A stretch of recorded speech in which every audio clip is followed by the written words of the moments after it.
They think silence means weakness, until the quiet one walks in and the whole room changes tempo. Power isn't loud, it's the calm that makes noise bow its head. Every room has noise, but only a few people create gravity. The quiet ones. They do not chase attention, yet attention moves toward them. They do not fill the air with words, yet people listen when they finally speak. There is something magnetic about calm presence, something that makes others slow their pace and adjust their tone without even realizing why. The quiet person does not need to announce who they are. They simply are.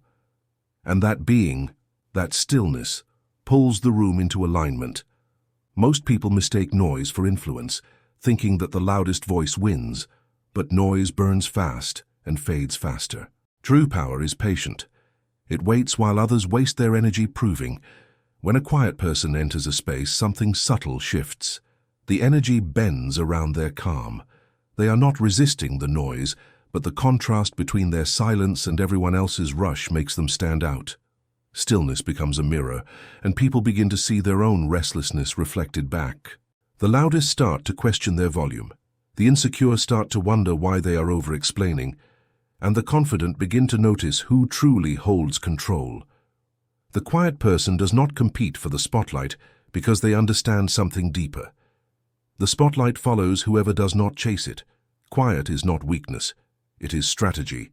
The loud expose themselves with every word, while the quiet gather information.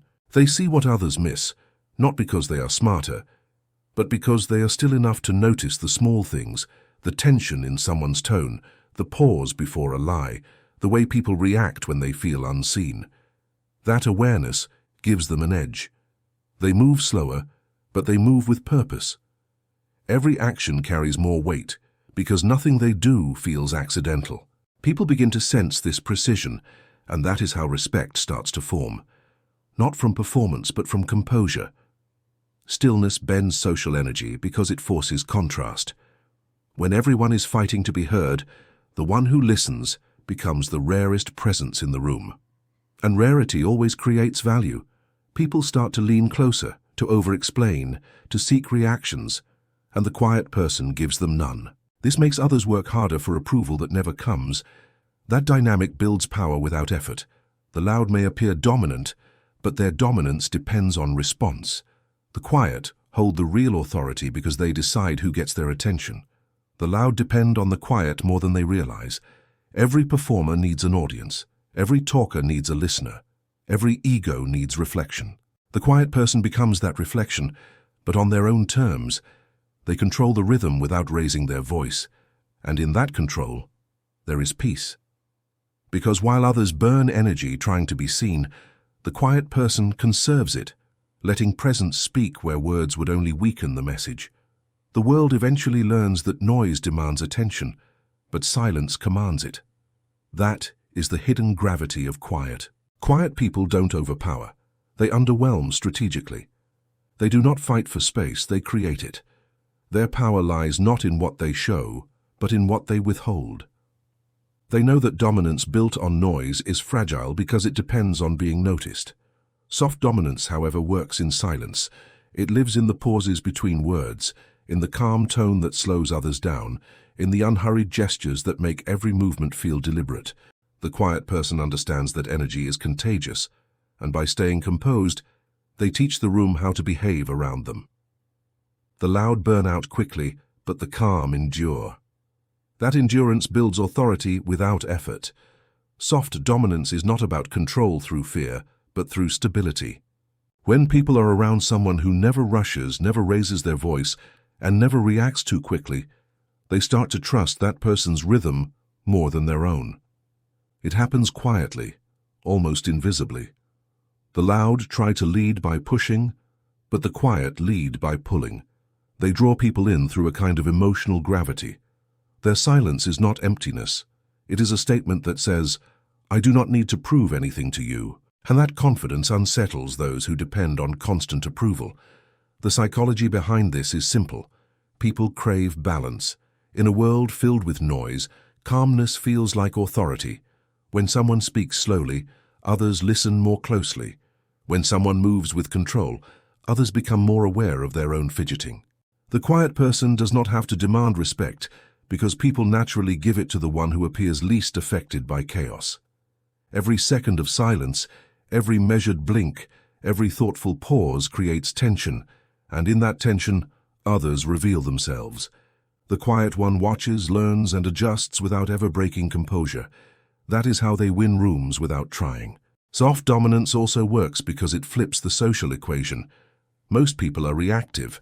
They mirror what they receive. When met with aggression, they become defensive. When met with calm, they lower their energy. The quiet person uses this reflex to their advantage. By refusing to rise to provocation, they silently train others to match their pace. Eventually, the entire environment adjusts to their rhythm. The louder the room, the more powerful the silence becomes.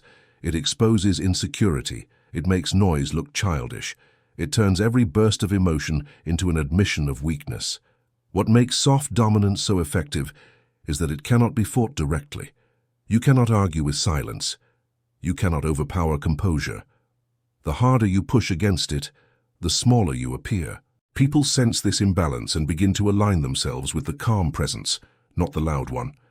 Over time, quiet confidence becomes the emotional center of every group, every meeting, every conversation. The room belongs to the one who does not need to win it. Because dominance without aggression, control without force, and presence without noise is the highest form of power. Restraint is power disguised as peace. It is the discipline of holding back when everyone else is rushing forward. Quiet people understand this better than anyone. They know that every reaction is an exchange, and whoever reacts first gives away control. By choosing not to respond, they create a pause, and in that pause, power shifts. The world reads restraint as mystery, but it is actually strategy. It is the art of choosing when to engage and when to let silence speak for you. Because not saying something often leaves a stronger impression than any clever reply ever could. When you practice restraint, you begin to see how much energy most people waste proving, correcting, and explaining.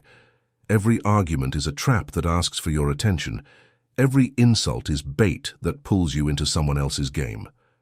The quiet person does not take the bait. They let the tension hang in the air until the other person feels the weight of their own words. This is not weakness, it is awareness. When you do not rush to defend yourself, you show that the accusation did not even reach your level. You stay calm, and the room starts to sense that calmness as authority. Restraint also sharpens perception. When you are not busy reacting, you begin to notice the small details, the way people shift when they lie, the tone they use when they want something, the hesitation before they reveal too much. The quiet person studies these patterns. Every silence becomes an observation point, every pause a test. They do not need to predict what others will do because they let others show their cards first, and they always do. The one who cannot sit in silence always reveals more than they intended. The power of restraint comes from contrast. In a world addicted to speed and response, patience looks intimidating. When you stay silent while others raise their voices, it makes them question themselves. They start to wonder if they overstepped, if they look emotional, if they expose too much. Their own insecurity begins to echo back at them. Restraint flips the balance of power without force. It makes people adjust to your tempo because your composure sets the tone. You do not have to outtalk them, you only have to outlast them. Not saying something is not the same as doing nothing. It is a calculated move that says, I am choosing not to engage. That choice has weight. People remember the moment you stayed silent more than the times you spoke. It lingers because silence leaves space for interpretation, and imagination is louder than words. The quiet person uses this to their advantage. They let others fill the silence, reveal their insecurity, and exhaust their need for validation. By the time the noise fades, the quiet one is still standing, calm, grounded, and untouchable. That is the aura of restraint. It is not about suppression, it is about control. And in a world that glorifies reaction, control is the purest form of power. People don't follow words, they follow emotional stability. In every room, there is noise, tension, and shifting emotion. But only a few people stay centered while everything else moves around them. Those are the ones who hold emotional gravity. They don't win people over by arguing or trying to be liked. They win them over by staying calm when others can't. That calm becomes magnetic. It makes people feel safe, understood, and balanced, even when nothing is said. Emotional gravity is not loud. It is quiet strength that holds its shape under pressure, the kind that absorbs chaos without absorbing weakness. Quiet people carry this kind of power naturally because they are used to listening more than speaking. They read rooms, not words. They sense when energy shifts, when someone is hiding tension, when conflict is about to start. But instead of reacting, they ground themselves. That stillness changes the air, it slows people down. The reactive start to soften, the loud start to quiet, the anxious begin to breathe again. It's not something they do on purpose. It's something their composure creates. Emotional gravity doesn't need permission to influence. It just happens when your calm is stronger than their chaos. People crave this energy because most of the world runs on reaction. When everyone else is triggered, defensive, or chasing validation, the one who stays grounded becomes the center of gravity. The more intense the emotion around them, the more stable they appear. And in that stability, others find direction. They start to mirror your calm without realizing it. This is how quiet people lead without leading. They don't tell others what to do. They make people want to align with them because alignment feels like peace. Emotional gravity is also a test. It reveals who is grounded and who is addicted to drama. When you stay calm in the face of provocation, you'll notice how the unstable react. They try to pull you into their storm, to make you prove, explain, or fight. But when you refuse, their noise becomes uncomfortable even to themselves. They lose balance because they depend on emotional reaction to feel powerful. Your stillness takes that away. You become a mirror that reflects their chaos back at them. They either calm down or walk away. Either way, you remain untouched. To build emotional gravity, you must stop matching energy. You do not rise when someone yells. You do not rush when others panic. You keep the same tone, the same rhythm, the same focus. Over time, people begin to rely on that steadiness. They start coming to you for advice, for reassurance, for perspective. They may not even understand why, but they feel it. Because calm energy feels like leadership. It feels like safety, and safety is what everyone is secretly looking for. Stillness turns into a force field, not by accident, but by discipline. It takes self-control to remain peaceful when chaos surrounds you. But once you master it, you no longer chase attention or approval. You draw it effortlessly, because emotional gravity doesn't shout, it pulls, and everyone in the end moves toward the calm. True influence isn't in big speeches, it's in small signals. The world often mistakes volume for power, but real authority speaks softly. The art of understatement is knowing that what you hold back is just as important as what you say. It's the quiet confidence behind a short sentence, the calm expression that says more than a long explanation ever could. The loud try to convince, but the subtle persuade without effort. When you master understatement, people start reading between your words, and that space, the silence between what you said and what you could have said, becomes where your influence lives. The quiet person uses small movements as language. A slow nod, a steady gaze, a simple "I see." These are not weak responses, they are precise ones. They show control. They tell the world that your words are measured, your emotions contained, your time valuable. The less you say, the more weight your words gain because people know you don't waste them. Understatement creates authority through scarcity. When people rarely hear your opinion, they pay attention when they do. Your words stop being background noise and start becoming anchors. That is how credibility is built, not through constant talk, but through selective speech. Understatement also builds trust. People sense exaggeration instantly. The more someone tries to impress, the less believable they become. But when you speak calmly, factually, and without drama, people lean in. They feel steadiness in your tone, and steadiness breeds reliability. A single quiet truth can outlast 1,000 emotional claims. The quiet person understands that over-explaining weakens the message, so they speak once clearly and then stop. The silence that follows makes others process the words instead of challenging them. That pause is where belief begins. Mystery plays a large part in this. When you don't reveal everything, people remember you longer.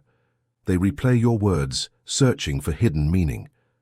The human mind hates unfinished stories, so it fills the silence with curiosity, and curiosity becomes fascination. You don't have to be mysterious on purpose, you just need to say less than expected. The loud tell their whole story, leaving nothing to wonder about. The quiet leave room for imagination, and imagination always paints you larger than you are. The art of understatement is also the art of control. You decide what deserves your energy. You don't correct every mistake. You don't argue every point. You don't rush to prove. You speak in short truths that close doors instead of opening new ones. That's not my concern. We'll see. It's handled. These phrases don't invite debate. They end it. They show that you've already decided and that your calm is final. Power doesn't need punctuation marks, it needs presence. When you master understatement, you become unforgettable, not because you shouted the loudest, but because your quietness made others quiet too. They remember how you made them feel steady, curious, and slightly off balance. That is the secret of true influence. It's not the echo of your words, it's the silence that follows them. The loud demand attention, the quiet command it. The difference lies in presence. Loud people chase energy, they try to pull it from the room, but quiet people generate it. They become the center of gravity without asking to be. This kind of authority has nothing to do with noise or dominance. It comes from control, from how you hold yourself, from how you move, breathe, and look. The body speaks before words do, and quiet people understand this language instinctively. They use posture instead of performance, pause instead of persuasion, and eye contact instead of explanation. When you enter a room, your energy arrives first. The loud announce themselves with movement, sound, and distraction. The quiet do something else. They enter slowly, stand tall, and take their time before speaking. That pause makes people notice them. The mind associates calm with confidence. When someone moves without rush, it sends a signal that they are comfortable in their position. They are not trying to be seen, which makes others curious. That curiosity becomes attention. You do not have to demand space when the way you carry yourself already declares ownership of it. Posture is the foundation of presence. Straight shoulders, steady breath, and an unhurried stance tell the world you are grounded. When others lean forward or fidget, you stay still. Stillness is magnetic. It tells everyone watching that you are not under pressure. The more composed you are, the more unsettled others become. They start adjusting their tone, lowering their voice, slowing their pace to match yours. This is how quiet people command the rhythm of a room without saying anything. The body becomes a silent conductor, and everyone else follows its lead. The pause is another invisible tool. Most people rush to fill silence because they fear it. But when you pause before speaking, it creates tension, and tension creates focus. People start waiting for what you will say. They lean in. They give you their full attention because silence builds suspense. A well-timed pause makes a single sentence feel heavier. It gives your words space to echo. That's what loud people miss. They drown their message in noise.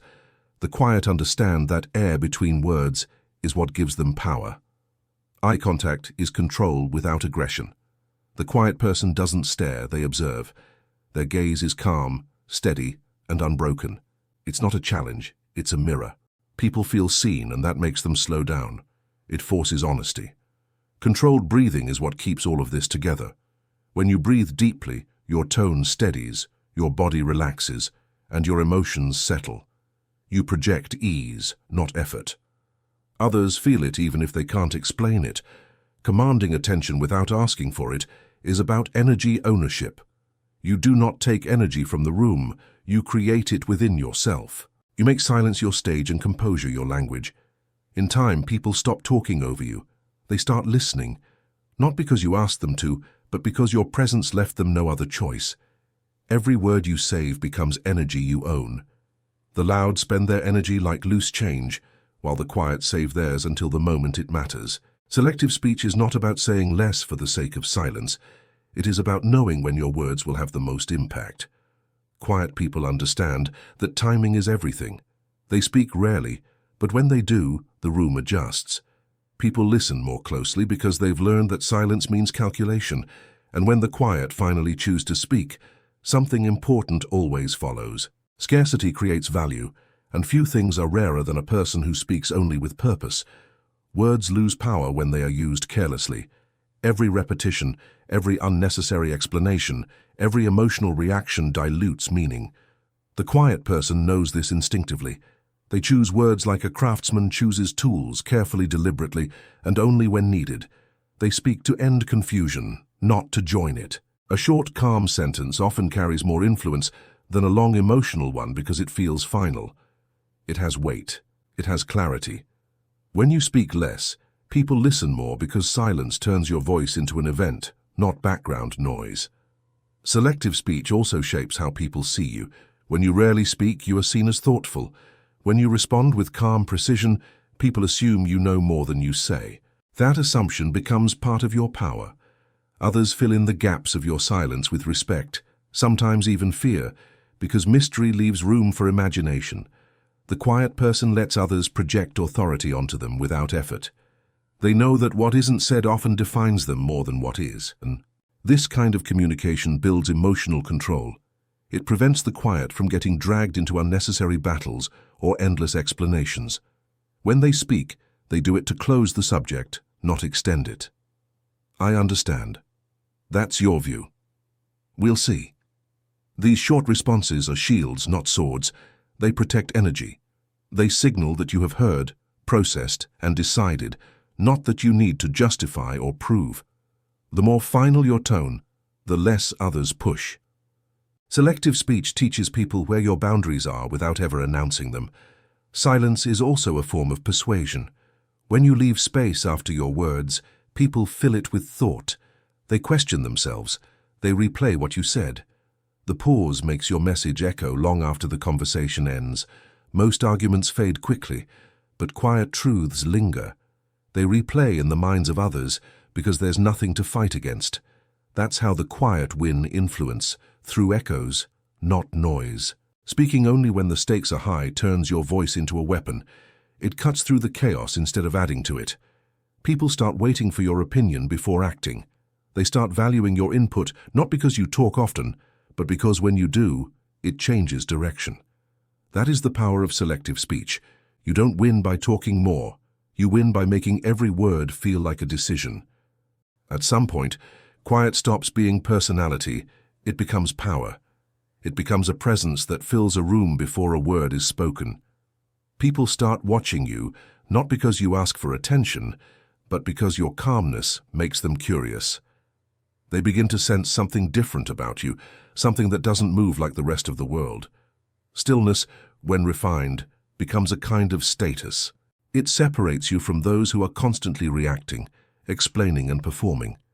The quiet person no longer seems shy or withdrawn. They seem untouchable. Their silence is no longer absence. It is dominance. Calmness creates hierarchy in ways noise never can. In any group, there are people who chase control and people who already have it. The ones who chase talk fast, interrupt often, and fill silence with reassurance. The ones who have it don't rush. They listen, they watch, they wait. When you are calm while others are restless, the balance shifts toward you. Your lack of visible reaction becomes a mirror that exposes how unstable others are. People instinctively defer to whoever looks least affected because emotional control feels like leadership. When you stay composed under pressure, it doesn't matter what your position is, the room starts orbiting your calm. Detachment adds another layer to this power. It makes people question what you know that they don't. You aren't cold, but you are unmoved. You don't chase approval, and that creates fascination. People are drawn to what they can't fully read. They want to figure you out, to earn a reaction, to see where they stand with you. And the more they try, the higher your value rises. Mystery has always been the currency of influence. The quiet person uses it not as manipulation, but as boundary. They understand that revealing too much weakens attention, while keeping a little hidden strengthens it. Being unreadable is what turns calmness into status. When people can't predict your thoughts, they start to assume the best about you, or the most powerful. They imagine depth behind every pause, wisdom behind every glance, strategy behind every silence. They overestimate you because stillness forces their imagination to work, and imagination always amplifies what it doesn't understand. That is how power grows without effort. You let people build their own version of you, one that serves your image more than your truth. The quiet don't control people through words. They control perception by withholding them. When stillness becomes status, you no longer compete for respect. You receive it naturally. People lower their voices when they speak to you. They measure their words more carefully. They feel the weight of your silence and want to fill it with approval. But the secret is that true calm is not performed. It is lived. You reach a point where peace itself becomes your aura, and that aura commands attention without asking for it. That is when you stop being seen as just quiet and start being seen as powerful. The highest form of influence isn't to be admired or obeyed. It's to be quietly centered while others orbit you. The unseen ruler does not lead through noise or demand through fear. They lead through presence. Their calm becomes the unspoken law of the room. Others adjust without being told. They match the rhythm, lower their voices, and seek approval through alignment, not instruction. The unseen ruler doesn't chase authority because authority has already settled around them. Their power is not performance. It is gravity. People can't always explain why they follow. They just feel pulled toward the one who never loses balance. Invisible power begins where ego ends. The quiet person has learned that loudness wins moments, but composure wins time. They no longer need to be seen winning arguments or proving worth. They know that every outburst costs energy, and every explanation costs mystery. They have crossed the line from needing to control others to mastering control over themselves. That inner steadiness radiates outward until it becomes the silent architecture of every room they walk into. The reactive will always orbit the calm, because chaos secretly craves order, and stillness is the purest form of order there is. The unseen ruler has mastered the art of invisibility without absence. They are present everywhere, but draw no attention to themselves. They influence not by instruction, but by example. They speak rarely, and when they do, their words carry the weight of silence behind them. People pause, listen, and adjust because the quiet voice feels like truth. They've built credibility through consistency, and that consistency becomes unshakable authority. You can't fake calm under pressure, and that's why it earns respect faster than charisma ever could. Charisma fades when excitement dies. Calm endures when the storm begins. Invisible power also works because it's misunderstood. The loud mistake it for passivity. The insecure call it indifference. But those who understand energy recognize it as strength. The unseen ruler doesn't need to prove they are in control, they simply are. They guide outcomes without confrontation, shift dynamics without commands, and win loyalty without asking for it. Their detachment gives others space to reveal their intentions. Their silence tests sincerity better than questions ever could. People show who they are in the face of calm, and that truth is what gives the quiet ruler total control. This level of influence cannot be taught through tactics. It is built through self-mastery. You stop needing validation. You stop explaining yourself. You stop chasing reactions. You learn to hold peace even when chaos tries to invade. And once you do, others start treating your calm as authority. They protect it, respect it, and shape their behavior around it. That is the final evolution of power, not to lead loudly, but to exist so steadily that everything unstable must adjust to you. The unseen ruler doesn't need followers. Presence itself becomes leadership, and silence becomes command. Maybe this video helped you see yourself, or someone you know in a different way. Feel free to let us know via a like or in the comments. And if you want more wisdom and guidance in becoming a better version of yourself, subscribe now. This is the moment to start becoming the person you really want to be.